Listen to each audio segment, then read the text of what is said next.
안녕하세요. 미국 주식하는 인겐입니다. 오늘 미국장 한번 보겠습니다. 구독과 좋아요 부탁해요. 오늘 시장은 최근 치솟았던 국채 금리가 하락하면서 금융시장 전반에서 안도랠리가 이어졌고 3대 지수는 상승으로 마감했습니다. 이로 인해 이날 다우는 1.07% 상승을 했고 S&P 500은 1.63% 상승 마감했습니다. 그리고 나스닥은 이날 2.25% 상승으로 마감했는데요. 특히나 이날은 미국 국채 금리가 떨어지면서 투자 심리를 키웠고 미국 10년물 국채 금리는 4.098%까지 내려왔습니다. 더불어 통화정책에 민감한 미국 2년물 국채 금리는 4.47%까지 내려오는 모습을 보여줬는데요. 그리고 시장은 11월 이후 금리 인상, 속도 조절에 나설 가능성이 제기된 이후 상거래일 연속 상승을 하고 있습니다. 다만 이날 장 마감 직후 나온 알파벳의 실적이 시장의 예상치를 밑돌면서 시장은 또다시 장 마감 이후 하락을 하는 모습을 보여줬는데요. 알파벳은 3분기 EPS가 1.06달러를 기록했고 이는 시장의 전망치인 1.25달러를 하회하는 모습을 보여줬습니다. 더불어 매출 또한 시장의 전망치를 하회하는 모습을 보여줬는데요. 뿐만 아니라 알파벳은 이번 실적 발표에서 클라우드 매출을 제외하면 대부분 지표에서 시장의 전망치를 하회하면서 현재 장외에서 6% 이상 하락을 하고 있습니다. 그리고 마이크로소프트는 이번 실적 발표에서 시장의 예상치를 비트하는 실적을 발표했지만 클라우드 서비스의 성장세가 다소 약해졌다는 것이 밝혀지면서 현재 장외에서 2% 이상 하락을 하고 있는데요. 마이크로소프트의 EPS는 2.35달러가 나왔고 이는 시장의 예상치인 2.3달러를 상회하는 결과를 나타냈습니다. 그리고 매출 또한 시장의 예상치를 상회했지만 앞서 클라우드 사업 부문의 매출액이 부진하면서 현재 장외에서 2% 이상 하락을 하고 있는데요. 마소의 차트를 보시면 이날 1.38% 상승으로 아래 보이신 RSI는 57로 마감했습니다. 그리고 마소는 최근 225불이라는 단기 저점을 찍고 상승을 하는 모습을 보였고 이내 250불까지 올라오는 모습을 보여줬습니다. 하지만 이날 실적 발표로 다시 한번 내려가는 모습을 보였고 이로 인해 현재 주가는 244불선에서 흐름을 이어가고 있는데요. 그리고 마소는 올해 초부터 지속적인 하락세를 보이면서 실적 발표 때마다 하락을 하는 모습을 보여줬습니다. 더불어 지난 2분기 실적 발표에서도 좋지 않은 모습을 보이면서 2% 이상 하락을 했었죠. 이후 다음 분기 실적을 확인을 하시고 투자를 하셔도 늦지 않다고 언급을 드렸고 이날 실적 발표에서도 현재 2% 이상 하락을 하고 있기 때문에 오늘이 바닥이라고 생각을 하시고 투자를 하시는 것보다는 다음 분기 실적을 확인을 하시고 투자를 해도 늦지 않다고 생각이 듭니다. 그리고 이날 알파벳 역시 실적 발표 이후 또다시 주가는 내려가고 있는 모습을 보여줬습니다.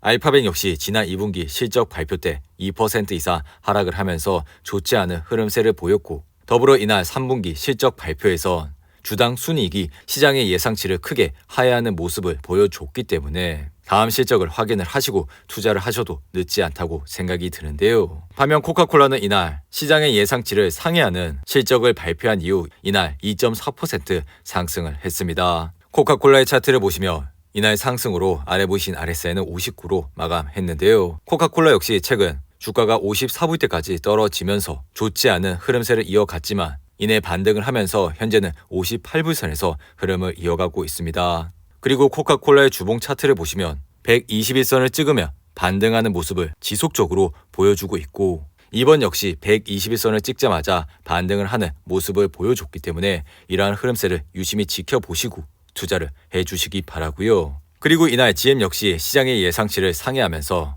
3.6% 상승으로 마감했습니다. GM은 이날 상승으로 인해 아래 보이신 RSI는 59로 마감을 했고 현재 주가는 37불선에서 흐름을 이어가고 있는데요. 그리고 이날 발표된 미국의 주택가격 지수는 전월보다 0.9% 떨어지면서 지난 7월 10년 만에 처음으로 하락세로 돌아선 이후 2달 연속 집값이 내려갔습니다. 그리고 컨퍼런스 보드가 발표한 10월 소비자 신뢰 지수는 102.5로 전달에 107.8에서 하락을 했고 이는 경기 둔화 우려가 커지면서 소비 심리 역시 악화되고 있음을 보여줬는데요. 그리고 이날 WTI 가격은 소폭 상승을 하면서 배럴당 84.92달러에 거래를 마쳤는데요. 이로 인해 옥시덴탈의 주가는 이날 0.37% 상승을 하면서 아래 보이신 RSI는 61로 마감했습니다. 옥시덴탈은 최근 57불에 하는 단기 저점을 찍고 지속적인 상승세를 이어가면서 현재 주가는 71불 선에서 흐름을 이어가고 있는데요. 최근 시장의 흐름세가 좋지 않음에도 불구하고 이렇게 옥시덴탈의 주가는 여전히 탄탄한 모습을 보여주고 있고, 더불어 옥시덴탈은 58불과 54불 선에서 강력한 지지선이 있으니 이러한 점을 잘 참고하시고 이렇게 올랐을 때 투자를 하시는 것보다 떨어졌을 때 분할로 관심을 가져주시기 바랍니다. 그리고 이날 애플은 2% 가까이 상승을 하면서 현재 주가는 152불대까지 올라왔는데요. 애플은 10월 13일 134불대까지 주가가 내려가면서 좋지 않은 흐름세를 보였지만 이내 반등을 하면서 150불 윗선까지 올라왔습니다. 하지만 애플도 이날 마이크로소프트와 알파벳의 실적 발표 이후 영향을 받으면서 현재 장외에서 1% 이상 하락을 하고 있는데요. 그리고 애플은 이번 주 목요일 장 마감 이후 실적 발표를 하게 됩니다. 현재 시장은 고가 모델인 프로와 프로 맥스 모델이 저가 모델의 판매 부진을 상쇄할 것이라 내다보고 있는데요. 그리고 이날 테슬라는 5% 이상 상승을 하면서 아래 보이신 RSI는 41로 마감했습니다. 테슬라는 최근 주가가 198불대까지 떨어지면서 단기 급락이 나왔고 이내 반등을 하면서 현재 주가는 222불 선에서 흐름을 이어가고 있는데요. 그리고 이날 일론 머스크는 다가오는 28일까지 트위터 인수 계약을 완료하겠다고 약속을 했고, 이는 트위터 인수자금 440억 달러 중 130억 달러를 은행에서 빌리는 과정에서 이렇게 약속을 했다고 언급했습니다. 이로 인해 트위터의 주가는 이날도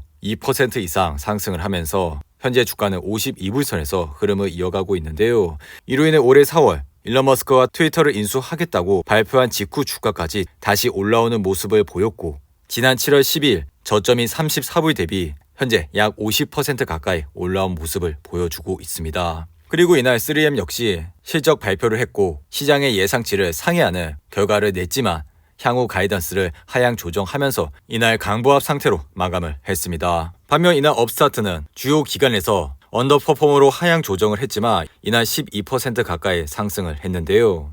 그리고 이날 제록스는 시장의 예상치를 하회하는 실적을 발표했고 더불어 연간 매출 가이던스를 하향 조정하면서 이날 주가는 14% 이상 하락을 했습니다. 그리고 스파이 ETF를 보시면 이날 1.6% 상승을 하면서 아래 보이신 RSI는 57로 마감을 했는데요. 이로 인해 스파이는 현재 384불 선에서 흐름을 이어가고 있습니다. 최근 급격한 금리 인상과 더불어 다가오는 경기 침체 우려로 인해 개별 주식을 하시는데 크게 어려움이 있을 것이라 생각이 듭니다. 하지만 이런 스파이와 VO와 같은 좋은 ETF에 매달 적립식으로 투자를 해 나가신다면 앞으로도 좋은 수익을 얻으실 수 있을 뿐만 아니라 이러한 투자 방법은 역사적으로도 검증이 돼 왔기 때문에 이러한 점을 유심히 참고해 주시고 투자를 해 주시기 바랍니다. 그리고 이날 피어앤그리드 지수는 53으로 마감했는데요. 항상 시장이 공포감에 있을 때 시장을 주목해 주시기 바랍니다. 오늘도 8분이 넘는 긴 영상 끝까지 시청해 주셔서 감사하고요. 가시기 전에 구독과 좋아요 잊지 마시고 그럼 저는 다음 영상에서 찾아뵙겠습니다. 감사합니다.